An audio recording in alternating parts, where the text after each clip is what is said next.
અમદાવાદમાં ક્રીડા ભારતીયનું અખિલ ભારતીય અધિવેશનનું આયોજન ત્રિદિવસીય અધિવેશનનો મુખ્યમંત્રી ભૂપેન્દ્ર પટેલે પ્રારંભ કરાવ્યો।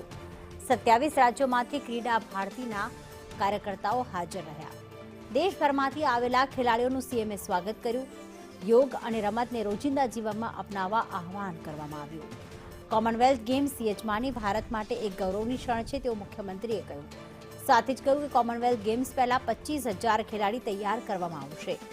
ભગવાન શ્રી કૃષ્ણ પણ બાળપણમાં ગેડી દડા રમતા જ હતા। ધોળાવીરામાં પણ સ્ટેડિયમના પુરાવા મળ્યા છે।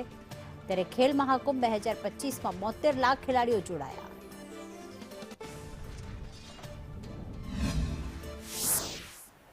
અમદાવાદ ખાતે 2030માં યોજાનાર કોમનવેલ્થ ગેમ અને ઓલિમ્પિક 2036ને ધ્યાનમાં રાખીને 25,000થી વધુ ખેલાડીઓ તૈયાર કરવાની ભારત સરકારની નેમ છે।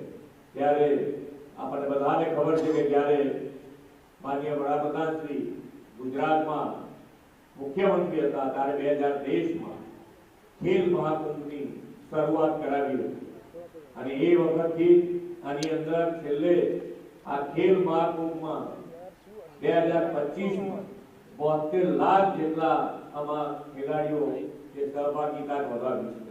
એટલે ખૂબ મોટી સફળતા આપણને ગુજરાતમાં મળી છે અને એ ખેલ મહાકુંભ અત્યારે ખેલો ઇન્ડિયા એટલે કે ભારત લેવલે પણ આ યોજાઈ રહ્યું છે અને ગુજરાતમાં 16 જેટલા યુવા ખેલાડીઓ